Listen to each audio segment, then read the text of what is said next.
Hi guys, Nat here, and I have recreated a cute little gnome pattern in Design Space. You can find him in the link below or through my profile or searching gnome sewing pattern, and you'll find it in community projects. So it is public in Design Space. I created it mostly with like free images like shapes and things like that. What I did to design the project was I went to and did a lot of research into different shapes and different templates used to make gnomes, and I took a lot of little pieces and little ideas from so many different patterns, and I've gone, right, I'm going to make one in Design Space. And realistically, the only couple that I used that weren't generalized shapes were this abstract shape for the beard and the gloves, and I think he came out really cute. Not the best photo, I will add a new photo as we go along, but we've got the little felt heart for the dangle off the top of his hat, the iron-on pieces on the hat just to add some interest, a little moustache tuft here, his little nose, the big beard, and then the little arms on top of his body. So if we go, yours will say edit a copy, mine says customize because I made it, and if we go into edit a copy and we open it up, we'll find the project. So inside the project you'll have fleece layers, which are all these ones, the faux fur template, which is this one, the hat dongle, which is up here, and the iron-on, which is here. So what I've done in the iron-on is created a small, medium and a large, so that if you want to adjust the size of anything else like that, you can perhaps take extra small ones or take some mid-size ones, or just do mid-size ones. You can just right click and duplicate whatever size that you want. On mine I've gone largest to smallest as we've worked our way up the hat, but if you're changing it to a much smaller size, perhaps you don't want the smallest little hearts because they will become quite small. Okie dokie, so that's the iron-on bits, and I'm using a iron-on matte silver iron-on by Cricut. It's a metallic iron-on. I'm also using the Cricut Felt. It cuts beautifully with no special blades, so you can cut this felt on your Explorer, you could cut this felt on a Joy as well. The faux fur template, I'm not cutting the fur on my Cricut machine this time. I'm actually using it as a template because I'm using long faux alpaca fur, which is quite squiggly and like little tufts and things like that. You can sort of see here it's got those tufts. I didn't want to have all those hairs sort of trimmed very neat in a beard shape. I wanted to have that sort of straggly look. So I've gone with making this template. I'll cut it out on copy paper, transfer it over to my back of my fabric, and then I'll cut it gently. You'll see that in the materials later. The next bit is the fleece piece. All these fleece pieces have a seam allowance attached, and you've got the arms, hats, hand, and all the way down two body pieces, another arm, and the base piece. Now this is all set up to make you a gnome that's going to be about 36 centimeters. It is a big tall piece, even like his little hat. I do a running stitch up the seam on the end to give a little curl over for it to curl down, but it does make quite a decent sized little gnome. But it's a great one for practicing on your stitches because there's no really tiny pieces to work with. Okay, let's head over to Cricut and we'll make them. Okay, first up I'm going to do the little hands, and I've used flannelette here. I just had some scrap left over, which is why it's all scribbly saggly, so I'm also checking to make sure that all my pieces will fit on my scrappy piece. And I'm selecting flannelette as this, oh, it's actually called flannel in Cricut Design Space for the setting, and then off it goes to cut. It cuts beautifully. Next up I'm cutting the fleece pieces. These are for the hat. I've actually turned the hat upside down so I make the most of my fabric, and then I'm also going to cut the body out. So do the hat in the darker colour and the body in the lighter colour. I'll also clean my other mats while I'm working for these to cut.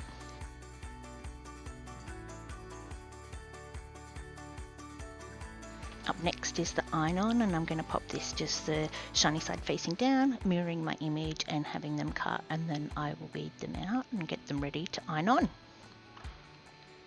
This is a super easy weed. Have a look at this. Next up we're going to place our little hearts on top of our hat piece. So we're going to do this before cutting, and there's a reason for that. It just makes it a lot easier to press and not get weird seams into our hat. So while it's laid out flat, we're just arranging our little love hearts as we like, and then we will iron them on. We're going to use just a light touch with the easy press, using the heat press guide, finding the appropriate setting for our material and our iron-on material. So for me, this is a polyester item with everyday iron-on. So for the mini press, I need to be on level 1 for heat, and then we are right to go. I'm going to leave that to cool, and we'll cut the next piece. The next piece is the beard template, and I'm just putting this on plain copy paper while I play with the fabric. It's so fluffy. Okay, so this fabric has a direction it wants to go. So this one wants to head down towards the bottom. If we try to push it up, you can see it's not actually trying to play fair with us. So we want to make sure that our beard is going to run the right way down his little body. So before we even attempt to put our template on the back of our fabric, we want to make sure where our piece is going the right way. So we're going to line this up, then we will turn it over and make sure that our piece is going the right way, which is very much contrary to how we normally would have done it, because I would have wanted to make the most of my fabric real estate by doing it economically, and unfortunately I was unable to do that one here. I'm just going to trace around this one, and then I'm going to cut it out. But before we cut it out, I want you to have just a quick look at the reasons why I'm going to be really gentle with how I cut this one out. Okay, so this faux fur has a really long hair, so I just want to cut this very back fabric. I don't want to cut any hairs. I just want to slide my little snips. These are my Cricut scissors, by the way. I just want to slide them in just a little bit, just along the fabric. I don't want to pierce anywhere near those hairs, because I really don't want to trim those hairs off and lose that scraggliness of this type of faux fur. By all means, if you're using a thinner one, you could have popped it through the Cricut machine and it wouldn't have mattered. But for this one, it does matter, and we'll find out. I'm about to make a little mistake, and yeah, we'll see what I'm talking about here in a moment. Snip, snip.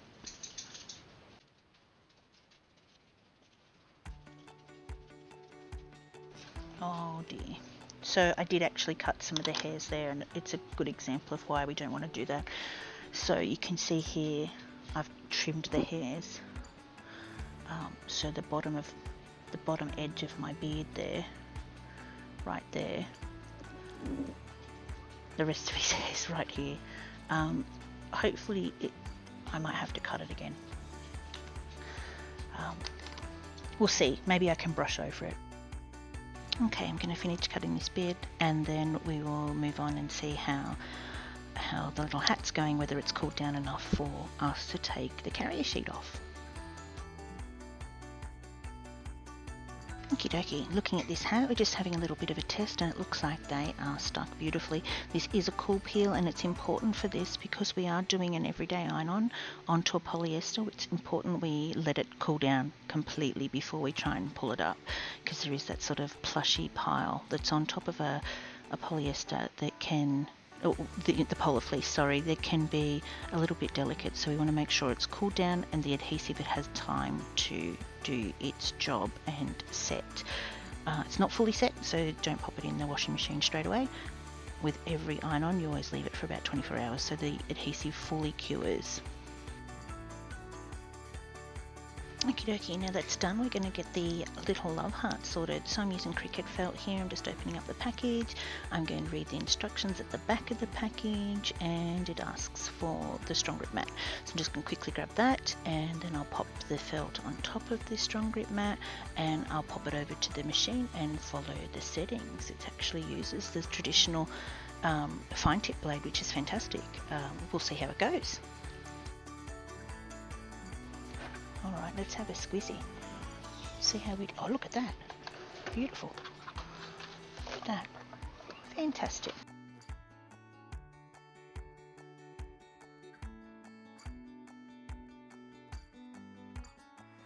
Okie dokie. So now we're up to the sewing stage. So we're going to grab our arms and attach our arms. They will match the right side. So there's a higher side and a bottom side. The bottom side is the same width as the hand, so you're going to do a 1/4 inch seam across there, right sides together, and then a 1/4 inch seam right down either side of the body, locking stitch at the top and the bottom, just so that when you do pull them through, they're not going to fall apart on you.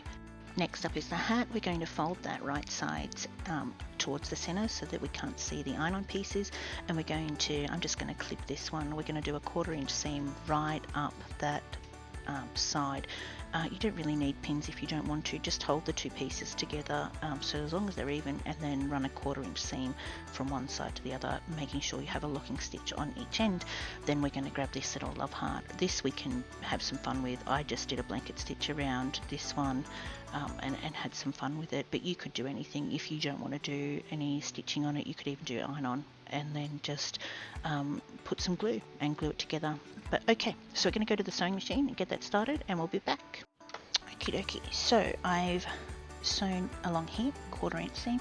So now when I open that up, I'll be able to press it if I want to, or just finger press it and fold that in half like this and clip. Now I'm going to do a 1/4 inch seam down here and around the little thumbs and then over here as well. And we're going to repeat the same on the second hand and then send that back through the sewing machine with a 1/4 inch seam. Okay. Okay, with the hat we're going to turn it inside out, but there's a very pointy end on the other side and it's going to be hard to push it all the way through. I don't want to cut too much of the tip off, but I need to leave a little bit of sort of meat on the bones up the top there so that I can hook my little dongle, my little hair dongle, sort of pom-pom type thing on the end. So what I've done is I have used my tweezers to try and tweeze out that end so that it looks almost like a tight little tiny belly button, and then I'm going to be able to attach my hair dongle and then be able to pull that little knot that I make in the dongle back into the hat. So do the best you can to get the hat turned inside out, and then as best you can, and then we'll move on. For attaching the base to the body, what we're going to do is keep it inside out so we can still see the seams, and we're going to attach the oval to the base. I found it easier to attach one side than the other, then one end to the other end, and keep going sort of symmetrical like that until you sort of have it in there. It is slightly smaller than what it is, but there's an ease to the fabric, so it'll stretch in place. Once you have that pinned or clipped, we're going to pop that back through the sewing machine with a 1/4 inch seam all the way around that oval, trying to keep it as straight as possible. Okay, so next up we're going to do some hand stitching for the little nose and for the little hat dongle that we've got here, the little love heart. I'm tying my knot and hiding it between the layers, and then I'm just going to run a really simple running stitch right around my heart, and I'm going to leave the needle on the thread. What I'm going to do when I get to the end is I'm going to thread that right up through the middle of the two layers of the heart so that it comes out the middle of the two halves of the heart, and then I can tie it onto that belly button we made in the hat. Okay, to attach the hat we're going to pull, I'm using my tweezers to pull the little belly button a little bit tighter, that's sort of left in the top of my hat, and then I'm going to fasten the hat to that inside of the belly button bit, I guess is the best bit to call it. The reason I pulled it a little bit tighter to start with is because when I finish my little knot, when I finish securing it, I can then with my tweezers push that back into place so that it settles back to where it wanted. Sometimes you might need to wriggle it with your fingers, just between your fingers, to get it to sort of absorb that knot back into the seam of the hat, or you could pop your thread when you've tied it off through the side and then pull it. And as you can see here, I've given it a bit of a snip, rubbed it between my fingers, and then it's ready to go. It's done, it's hidden, nobody's going to see that knot, and we can move on to the nose. Okay, onto the nose. So we've got the oval piece of flannelette, and I've just put a knot in the end of my thread, and I'm doing a quick running stitch around there, all the way to the other end. And then I'm actually using some of the leftover fluff from the beard and stuffing my little nose, then pulling it tighter so then it makes a bit of a circle. I'm tying a little knot in there, and then once I finish my knot I'm going to roll it around with my fingers just a little bit, just so that the little nose gets the right shape that I'm looking for. And done! Right, the next step, I'm just going to turn all these things inside out. I'm also going to stuff just another little bit of that fluff just in the little hands so that they have a little bit more weight to them. And then we will use some of pan pastels. I'm using chalks here, and I'm going to dust up the nose to change the colour a little bit. With the chalks here, I'm just going to use a cotton tip and blend that just onto the flannelette. The flannelette will take the little pen pastel chalk type things pretty well. I'm using another piece of the scrap of the fluff just to blend that in, and then I will show you. It blends really well, and we can see here, I'm pretty happy with that. It sort of looks a little frostbitten. Okay, now I've moved those pen pastels away. I'm just going to run a running stitch right around that top layer where the neck of the gnome is, and that's just going to help me bring that in and tie it off nice and tight so that I can put the hat right on top. So I'm just running a running stitch, and then I will close that off after I've put some stuffing in it, and we'll come back. Okay, now that's fully stuffed, I'm just going to pull this really tight, add a few knots and go backwards and forwards over the knot just to make sure I've really got that nice and secure. This will be the bit, if it fails, it'll fail here. So I've snipped that off, and then I'm just going to try and move that stuffing around. I used recycled pillow. When I say recycled pillow, it was a pillow that we were no longer using, so I used the stuffing out of that. So it needs a bit of a roll between the hands to get it to sit nice and fluffy. And look, there we go, sorted. I think that looks great. Next step is to attach the arms to either side. I'm using the seam allowance as my guide here, and I'm just going to run some just little hand stitches just to attach those little arms at the side. I'm actually putting them a little higher than I sort of would have liked to have put them. I want to make sure that those stitches are going to be hidden by the hat. After we've got those attached, we're going to move on and have a look at the beard.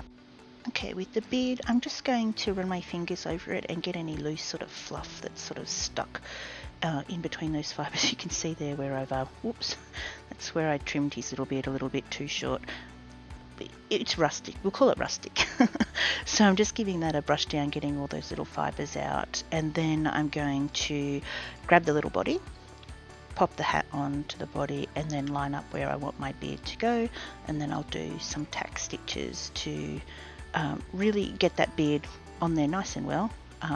Now with the hat, you'll see that the hat on this little guy is a bit tighter than I had planned, so I actually enlarged it in the pattern after I made this video, and it'll be a lot looser fitting from now on, not as tight as this little guy's hat is. But so I just popped the hat on, then the beard, so I could line up where I wanted the beard to be, and then I tack stitched on the beard, and then I went over it again after it was sort of tacked on. I went over it and really made sure that the beard was there, because I only attached it by the top of the beard, so I gave it a few extra stitches. I really wanted to be sure that it was going to be on there nice and well, because really that's all I've got, the stitches to hold the beard on. Now once I've finished with the beard, I do have a little bit there I was playing with to make a moustache to put over the top of the nose. I did it for this gnome, but then I didn't really like it, so I changed it up as well. But the pattern piece for the moustache is in the pattern if you want to make the moustache. It's the little rectangle that's above the beard piece in the pattern. So I would suggest that you add the moustache first, and then the nose, just so that the nose is quite predominant and doesn't get in your way of putting on your moustache. Okay, let's have a look at how he looks. Doesn't he look handsome? The next step we have is to put on the hat. So I'm going to place him on where I want him to go, and then I'm going to do a tack stitch just to get him on there a little bit, or almost 3/4 of the way around the hat, and then I'm going to start putting some stuffing in. The amount of stuffing you use will depend on how stiff you want your hat to sit. So I want mine to be a little bit floppy, so I'm not filling my hat completely. In fact, I'm only doing maybe 1/3 of the hat is being plumped up by stuffing, and then I sort of smush that through. Then once I've gone and finished with the stuffing, I'm going to go through, tack up the other 1/4 of my hat that hasn't been tacked up yet, and then I'll run a running stitch around the top of the hat again, just to make sure the hat is firmly attached and that I'm happy with how it sits. I think this gnome is looking rather handsome, just fixing up his whiskers. And now my hat, even though I filled it only 3/4, it is quite standy up here. So what I'm going to do is I'm going to grab a piece of needle and thread, just standard sewing machine thread, standard sewing cotton I guess, and with a thin needle I'm going to run it straight down that seam. So I'm going to hide that knot again into that sort of belly button that we had the hair dongle hiding in, and I'm going to put a little knot on the end and then go right down that seam, picking up every second or third stitch. Maybe if your stitches were really tight, if they're like quite tight, you could even go every fourth or fifth stitch. And then we're going to run that right down the middle, and we'll come back when I've got that there, and we can see how when I pull that tight, it gives the hat a bit of a curl and makes it stay in that curled shape.